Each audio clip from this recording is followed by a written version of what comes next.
Advanced courses తో పాటు first year నుండే campus recruitment training leading companies లో 13,000 plus placements with 13.5 lakhs highest package.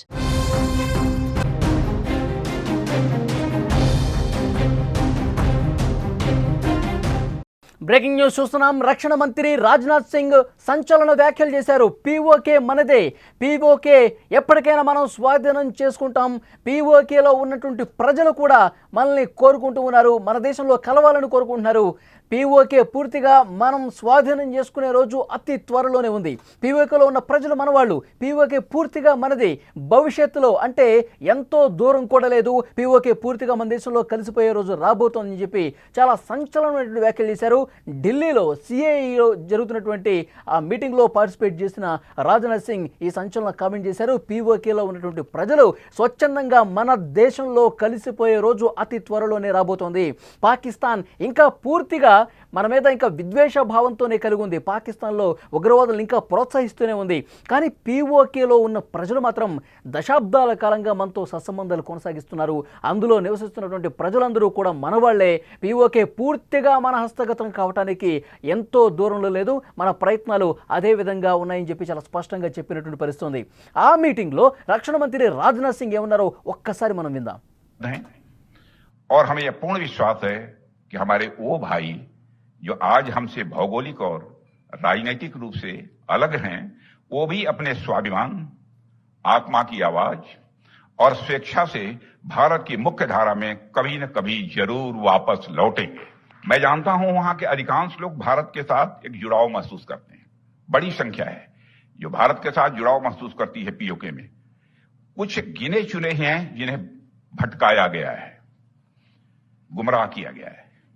PoK में रहने वाले हमारे इन भाइयों की स्थिति कुछ ऐसी ही है जैसे वीर योद्धा महाराणा प्रताप के छोटे भाई शक्ति सिंह की थी. मैं फिर से दोहराना चाहूंगा, पीओके में रहने वाले हमारे इन भाइयों की स्थिति कुछ ऐसी ही है जैसे वीर योद्धा महाराणा प्रताप के छोटे भाई शक्ति सिंह की थी.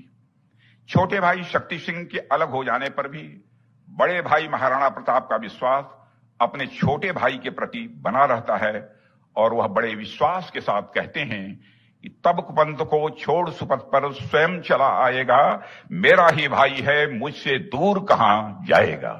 भारत हमेशा ही दिलों को जोड़ने की बात करता है और हमें विश्वास है कि प्रेम, एकता और सत्य के मार्ग पर चलकर वह दिन दूर नहीं जब हमारा ही अंग पीओके स्वयं लौटकर कहेगा, मैं भारत हूं, भारत ही हूं, मैं वापस आऊंगा. और वापस आया हूं, मैं भारत ही हूं, मैं वापस आया हूं, यह पीओके कहेगा, ऐसा मेरा पक्का विश्वास है. पीओके की भारत से एकजुटता इस देश की सांस्कृतिक, सामाजिक और आर्थिक समृद्धि पर प्रतिबद्ध हैं. అది రాజ్నాథ్ సింగ్ చాలా స్పష్టంగా చెప్తా ఉన్నారు. పీఓకేలో ఉన్నటువంటి ప్రజల మనోగతం ఏ విధంగా ఉంది, పీఓకేలో ఉన్నటువంటి ప్రతి పౌరుడు ఏం కోరుకుంటున్నాడు, వాళ్ళ భావోద్వేగాలు ఏ విధంగా ఉన్నాయి, వాళ్ళ మనసులో ఏముందో కూడా చాలా స్పష్టంగా రాజ్నాథ్ సింగ్ ఈరోజు ప్రకటన చేసినటువంటి పరిస్థితుంది. పీఓకేలో ఉన్న ప్రతి ఒక్క పౌరుడు కూడా మళ్ళీ నేను వెనక్కి వచ్చేస్తాను, భారతదేశంలో కలిసిపోతాను, భారతదేశంలో ప్రేమను పంచేటువంటి వ్యక్తులు ఉన్నారు, ఆ ప్రేమ మళ్ళీ మాకు కావాలని చెప్పి ప్రతి ఒక్కరూ కోరుకుంటున్నట్టుగా కేంద్ర మంత్రి రాజ్నాథ్ సింగ్ చాలా స్పష్టంగా చెప్పారు. అంటే గతంలో జరిగిన పరిస్థితులు కూడా ఒక్కసారి ఆయన తన ప్రసంగంలో వినిపించారు. 1947లో భారతదేశం పాకిస్తాన్ విభజన తర్వాత కాశ్మీర్లోని కొంత భాగాన్ని పాకిస్తాన్ మిలిషియస్ సభ్యుల సాయంతో ఆక్రమించుకుంది. పాకిస్తాన్ ఆక్రమిత కాశ్మీర్ ప్రాంతం పీఓకే లేదా ఆజాద్ కాశ్మీర్ అని ఇప్పటికీ పిలుస్తూ ఉన్నారు. అయితే భారతదేశంలో భూభాగం అది, పీఓకే పూర్తిగా భారతదేశానికి సంబంధించింది. పీఓకేని ఆక్రమించిన తర్వాత జమ్మూ కాశ్మీర్ ఆక్రమించుకోవాలని ఎన్నో రకాలుగా పథకాలు వేస్తూ కుట్రలు చేసింది పాకిస్తాన్. పలుమార్లు యుద్ధం కూడా చేసి చతికిల పడింది. భారత్తో యుద్ధం చేసిన ప్రతిసారి కూడా చావు దెబ్బ తిన్నది పాకిస్తాన్ అని చెప్పి చాలా స్పష్టంగా రాజ్నాథ్ చెప్పారు.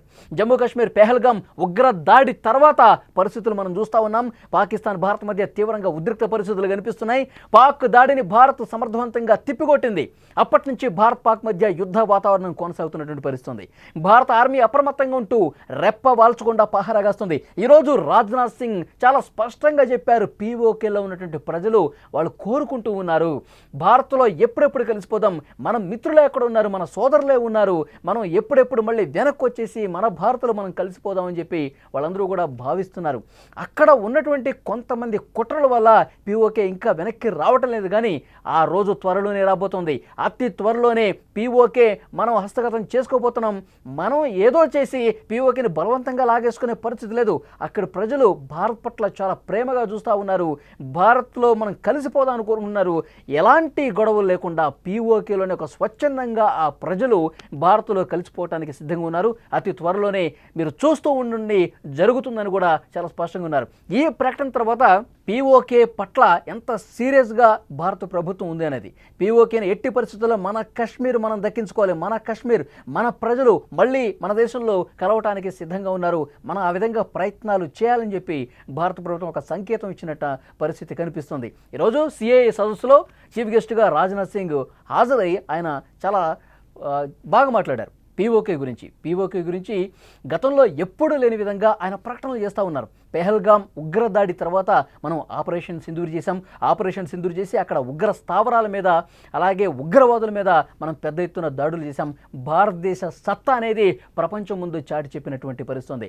భారతదేశం ఒకవేళ యుద్ధానికి దిగితే పరిస్థితి ఎంత భయానకంగా ఉంటుంది, ఎంత భీకరంగా ఉంటుంది, ఉగ్రవాదుల పట్ల భారతదేశం ఎంత సీరియస్గా ఉంది, ఇలాంటి దాడులన్నింటినీ కూడా ఎంత సమర్థవంతంగా తిప్పికొడుతుంది. భారతదేశం పాకిస్తాన్ అంతర్జాతీయ ఉగ్రదేశం పాకిస్తాన్ అని ఏ విధంగా ప్రపంచ వేదిక ముందు పాకిస్తాన్ని నిలబెట్టిందో కూడా చాలా స్పష్టంగా ఇప్పటికే పాకిస్తాన్కి అర్థమైంది. ఇక చాలా స్పష్టంగా భారతదేశం కూడా చెప్పింది. ఉగ్రదాడి తర్వాత జరిగిన పరిణామాలతో చాలా స్పష్టంగా ప్రపంచం ముందు ఒక విషయం వచ్చింది. భారతదేశం పాకిస్తాన్తో చర్చలు అంటే గనక కేవలం రెండే విషయాల మీద చర్చిస్తాం.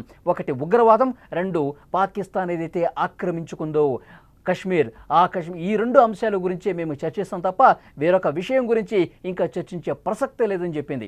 ఇక ఆర్థిక మూలాల విషయం కూడా పూర్తిగా దెబ్బ కొట్టే ప్రయత్నంలో ఉంది భారతదేశం. ఎందుకంటే ఆర్థిక సాయం చేస్తూ ఉంటే ప్రపంచం పాకిస్తాన్కి ఐక్యరాజ్య సమితి నుంచి కావచ్చు, తర్వాత IMF నుంచి కావచ్చు తీసుకున్నటువంటి నిధుల్ని పాకిస్తాన్ ఏం చేస్తుంది, ఇంకా ఏ విధంగా యుద్ధం చేయాలి, ఉగ్రవాదులను ఏ విధంగా పెంచి పోషించాలి, భారతదేశం మీద ఏ విధంగా ఉసిగొలపాలి, ఈ విధంగా ఉంది. అక్కడ ప్రజలు సాధక బాధకాల మీద, అక్కడ ప్రజలు సంక్షేమం గురించి, అభివృద్ధి గురించి ఏనాడూ ఆలోచించలేదు పాకిస్తాన్ పాలకులు. సో డెఫినెట్గా ఆ విధంగా ఆర్థిక మూలాలు దెబ్బ కొడితే, ఇప్పటికే సింధు జలాలు ఆపేశాం, ఆర్థిక మూలాలను కూడా దెబ్బ కొడితే పాకిస్తాన్ ఇక కాళ్ల బేరానికి రాక మానదు.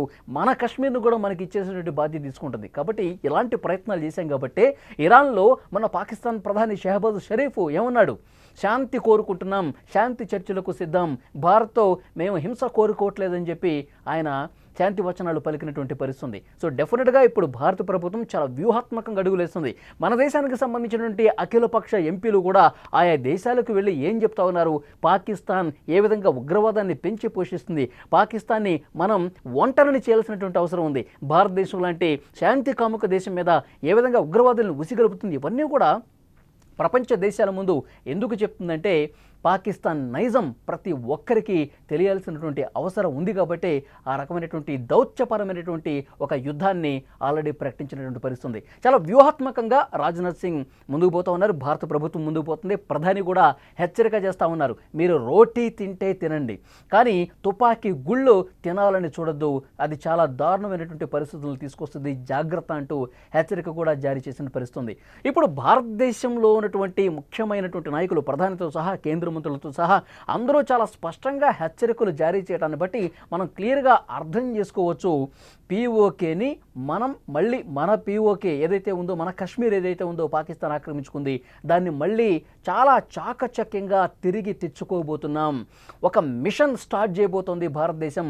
అవసరమైతే అక్కడ మరొకసారి ఒక పెద్ద ఆపరేషన్ చేసినా సరే పాకిస్తాన్ ఆక్రమించుకున్నటువంటి మన కశ్మీర్ని మళ్ళీ మనలో కలిపేసుకునే ప్రయత్నం చాలా సీరియస్గా చేయబోతున్నట్టుగా ఈ ప్రకటనలు బట్టి అర్థమవుతోంది.